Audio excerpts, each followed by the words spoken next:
setiap manusia pasti dia akan mendapatkan ujian dan pasti dia akan mendapatkan cobaan. Terlebih orang-orang yang beriman, semakin kuat iman seseorang, maka semakin besar ujian dan cobaan yang akan Allah Subhanahu wa taala berikan kepada mereka. Sebagaimana yang dikhabarkan oleh Nabi sallallahu alaihi wasallam dalam hadisnya, asyaddun nas balaan al-anbiya tsumma al-amsal fal-amsal.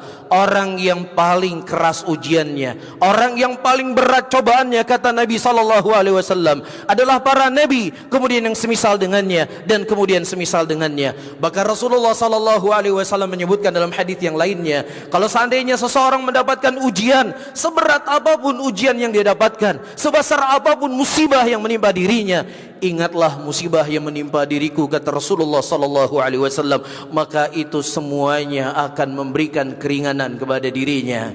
Oleh karena itu para hadirin yang dimuliakan oleh Allah Subhanahu wa taala, kita tidak akan mungkin bisa lari dari ujian. Kita tidak akan mungkin bisa lari daripada yang namanya cobaan. Justru Allah Subhanahu wa taala akan menguji dan mencoba kita untuk melihat siapa di antara kita yang paling jujur dengan keimanannya dan siapa pula di antara kita yang bohong dengan keimanannya.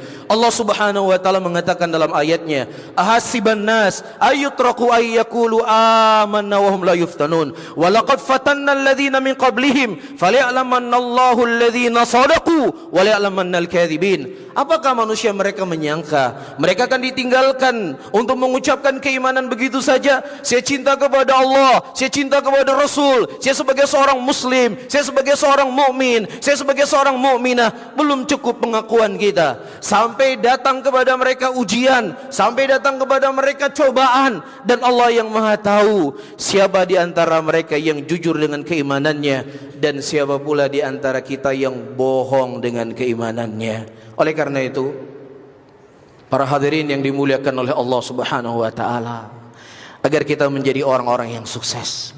Sukses melewati ujian dan cobaan yang Allah Subhanahu wa taala coba kita.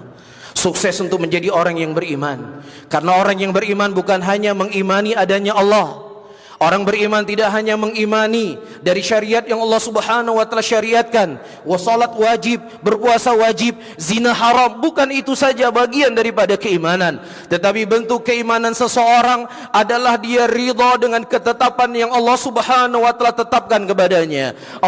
Dia ridha dengan apa yang telah Allah takdirkan kepadanya. Ketika Allah memberikan nikmat kepadanya, dia mensyukuri nikmat Allah Subhanahu wa taala. Dan ketika Allah Subhanahu wa taala menguji dan mencoba dia, orang-orang yang beriman, mereka akan bersabar dengan ujian tersebut. Namun sebaliknya para hadirin yang dimuliakan oleh Allah, kalau seandainya kita mengaku beriman kepada Allah, kita mengaku cinta kepada Allah Subhanahu wa taala, namun ketika Allah menguji kita, ketika Allah mencoba kita, kemudian kita menjauh dari Allah Subhanahu wa taala, kemudian kita meninggalkan Allah Subhanahu wa taala, apalagi kemudian kita berkata dalam hati kita, Allah tidak adil kepada saya, dalam keadaan saya telah beriman kepadanya, dalam keadaan saya telah ruku dan sujud kepadanya, tetapi Allah memberikan ujian kepada saya. Allah tidak adil. Siapa yang mereka memiliki keyakinan yang seperti ini, walaupun itu tidak pernah terucap di lisannya, tersimpan dalam hatinya, ini menunjukkan ketidakjujuran iman seseorang kepada Allah Rabbul Alamin.